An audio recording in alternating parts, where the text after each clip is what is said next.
आंतरिक लड़ाइयाँ, क्लेश, कलह जो अयोध्या में चल रही थी, अंदर ही अंदर मनमुटाव चल रहा था लोगों के बीच में। जो अपने लोग थे, इन्होंने जब विपक्ष में जाकर ऐसी राजनीति कर दी। जो अपने थे, घर के लोग थे, वो जाकर दूसरे से मिल गए, मंथरा की तरीके से काम किया और माता कैकेयी की तरह राम को वनवास देने की कोशिश की। इन्होंने गांव की तरफ ध्यान नहीं दिया। कार्यकर्ताओं को भी बहुत उपेक्षा की गई, व्यापारियों की भी उपेक्षा की गई।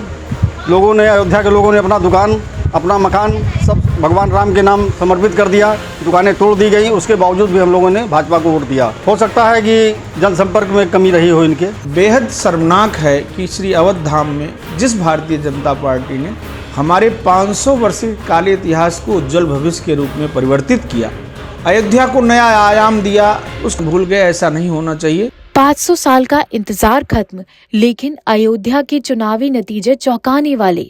रामलला की प्राण प्रतिष्ठा के बाद भी बीजेपी को मिली हार। आखिर क्यों राम की नगरी में बीजेपी को झेलनी पड़ी हार? आइए जानते हैं पूरी कहानी। 22 जनवरी 2024 एक ऐतिहासिक दिन, जब 500 सालों के इंतजार के बाद राम भक्तों का सपना साकार हुआ। अयोध्या में भगवान रामलला की प्राण प्रतिष्ठा हुई और भव्य मंदिर में रामलला विराजमान हुए। ऐसे में भाजपा पूरी तरह से आश्वस्त थी कि इस ऐतिहासिक पल का असर आगामी लोकसभा चुनाव में दिखेगा और उन्हें बड़ी जीत मिलेगी। लेकिन नतीजे कुछ और ही कहानी बयां कर रहे थे। रामनगरी अयोध्या की फैजाबाद लोकसभा सीट पर भारतीय जनता पार्टी को समाजवादी पार्टी के हाथों हार का सामना करना पड़ा।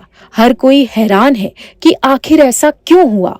चुनाव में भाजपा को हार मिलने के बाद सोशल मीडिया पर यूजर्स अयोध्या वासियों को जमकर कोस रहे थे। मतदाताओं को इस हार का जिम्मेदार ठहराया जा रहा है। इस हार के बाद अयोध्या के साधु संतों और जनता में नाराजगी देखी जा रही है। हर कोई सवाल कर रहा है कि आखिर राम नगरी में भाजपा को क्यों हार मिली। राम की नगरी में बीजेपी की हार को लेकर संतों और जनता ने क्या रिएक्शन दिया है, आइए जानते हैं। अरे भैया, लोगों के पूरे घर चले गए हैं रोड चौड़ीकरण होने में। इसी वजह से यहाँ की पब्लिक बहुत ही परेशान है। किसी को, जैसे गरीब लोग हैं, उनको ठीक से जैसे लेबरी करने वाले हैं तो उनको इस टाइम कोई पूछता नहीं है। एकदम परेशान हो गई है जनता यहाँ की। इसी वजह, बस यही कारण है बीजेपी यहाँ पे हारी है। आंतरिक लड़ाइयाँ, क्लेश, कलह जो अयोध्या में चल रही थी, अंदर ही अंदर मनमुटाव चल रहा था लोगों के बीच में। जो अपने लोग थे, इन्होंने जब विपक्ष में जाकर ऐसी राजनीति कर दी। जो अपने थे, घर के लोग थे, वो जाकर दूसरे से मिल गए, मंथरा की तरीके से काम किया और माता कैकेयी की तरह राम को वनवास देने की कोशिश की। इन्होंने गांव की तरफ ध्यान नहीं दिया। कार्यकर्ताओं को भी बहुत उपेक्षा की गई, व्यापारियों की भी उपेक्षा की गई। लोगों ने, अयोध्या के लोगों ने अपना दुकान, अपना मकान सब भगवान राम के नाम समर्पित कर दिया। दुकानें तोड़ दी गई, उसके बावजूद भी हम लोगों ने भाजपा को वोट दिया। हो सकता है कि जनसंपर्क में कमी रही हो इनके। बेहद शर्मनाक है कि श्री अवध धाम में जिस भारतीय जनता पार्टी ने हमारे 500 वर्षीय काले इतिहास को उज्जवल भविष्य के रूप में परिवर्तित किया, अयोध्या को नया आयाम दिया, उसको भूल गए। ऐसा नहीं होना चाहिए। कमेंट तो बहुत सारा आ रहा है और लोग यही कह रहे हैं कि जो प्रत्याशी यहाँ के थे लल्लू सिंह जी, जो है उन्हीं की वजह से वो आई है। क्योंकि जब यहाँ पे चौड़ीकरण हुआ, सारा कुछ हुआ, तो उस तरीके से काफ़ी लोग नाराज़ भी हैं और कुछ लोग रो भी रहे थे। उस टाइम कोई भी उनका जायज़ा लेने के लिए नहीं आया।